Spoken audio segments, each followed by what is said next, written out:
Good evening, I'm Roger Grimsby. Here now the news. Actor Rock Hudson dead, his year-long battle with AIDS at an end. He was 59. Hudson died quietly in his sleep this morning at his home in Beverly Hills. He was found dead by members of his household staff. It was just this past July that the word came out that he had something drastically wrong with him. He appeared gaunt and drawn when he made an appearance with Doris Day to promote a television program. It was soon after that that the truth did emerge. Rock Hudson was suffering from AIDS. He went to Paris for treatment, was too ill to accept it. Rock Hudson's movie career spanned more than 30 years. It brought him from obscurity into the bright spotlight of Hollywood, a spotlight he did not want on his private life. Joel Siegel here now with a look at that career. Roger, his real name was Roy Shearer Jr. He took the name of his stepfather and became Roy Fitzgerald. Hollywood made him Rock Hudson. Hollywood made him over. Hollywood made the image so far from the man. But Hollywood did make him a star. Hello, Jet. What do you want? Giant, 1956. Elizabeth Taylor, James Dean, and Rock Hudson. Hudson was nominated for an Oscar for this role, and he deserved the nomination. One of the last of the studio players under long-term contract to Universal International. He was one of the last of the Hollywood stars. When his agent asked if he could act, Hudson said, no. The studio taught him how. And a dozen forgettable features like Bengal Brigade, and Hudson learned. You know, you've gone out with a lot of men in your time. But this is the jackpot. Pillow Talk, 3 years after Giant. Hudson didn't want this part. He was, after all, a star. He wanted to be a serious actor. This film made him a romantic lead and a superstar. Through the 60s, only 2 Hollywood stars had more box office clout, Elizabeth Taylor and Cary Grant. And you can see why. He was a hunk, he was a He-Man, he was terrific. Miss Morrow, why are you so fascinated with my personal affairs? I'm not fascinated, Mr. Allen. Revolted. You don't see me going down to the phone company complaining about your affairs. I have none to complain about. It figures. Off camera, off screen, the private man was intensely private. The studio's press machine linked him romantically with co-star Doris Day, but his homosexuality was an open secret in Hollywood even then. To stop the rumors, the studio arranged a marriage. Phyllis Gates, his agent's secretary. The marriage lasted less than 3 years, and Hudson, his friends say, was embittered by the calculating charade. The so-private man became even more private. Last year, he starred in Dynasty, and Hollywood noted how old, how thin, how tired he looked. He knew he had AIDS. In July, he collapsed in a Paris hotel. The French are doing experimental AIDS research, and rumors erupted. Flown back to the United States, the disease was denied. Cancer of the liver, a hospital spokesman reported. Hudson had told an interviewer just a few months before, "My secrets will die with me." He was wrong. And then the star of 60 films played his most powerful role. "Yes," he said, "I have AIDS." Thank you to all. "I'm not happy that I have AIDS," he wrote less than 2 weeks ago. Burt Lancaster read his letter to a Hollywood benefit that raised millions for AIDS research. "But if that is helping others, I can at least know that my own misfortune has had some positive worth." Rock Hudson, almost in spite of the Hollywood hype and the name change and the He-Man looks, was a very good actor. It would be nice if that were all that had to be said. Bill? Thank you, Joel.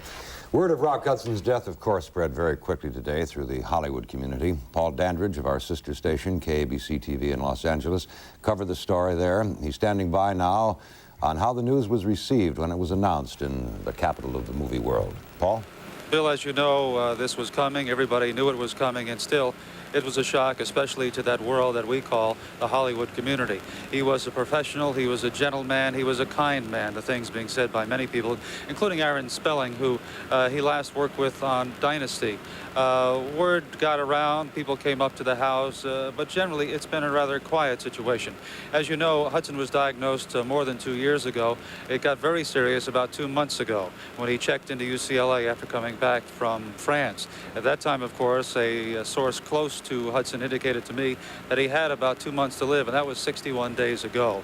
It became rather serious, of course, in the last 2 weeks, and in those last 2 weeks there was little they could do for him except make him comfortable. The coroner arrived at Hudson's home in Bel Air at 10:45 this morning as friends gathered and emotions ran high. Rock Hudson had been in and out of consciousness over the last 2 days, and word is he died peacefully. News cameras were kept at a distance as the body was moved into the coroner's van. Towels were used to cover up the windows. At one point, film producer Ross Hunter, crying, went into the van apparently to look at the body and then collapsed. After about an hour at the house, the coroner moved out, but there was trouble with 2 photographers for 2 London newspapers. They were trying to get shots of the body inside the van. Stay with me, Chris. Don't you have family that you love? Ross Hunter had talked to Hudson just last night. What did you say to each other? There was very little to say. What could you say? Was he in a coma this morning? Could he speak or her? He was fine this morning. He just went. When did he go roughly? Early this morning, I'd say about 8:30, 9 o'clock. I've got to go. Please let me go. His fans really want to know. Have you anything to say for the fans? Just that he was the best friend I ever had in the world. And we sort of grew up in this business together. People have asked, did I ever work with Rock Hudson? What a gentleman he was. Very kind, very quiet-spoken, completely unostentatious.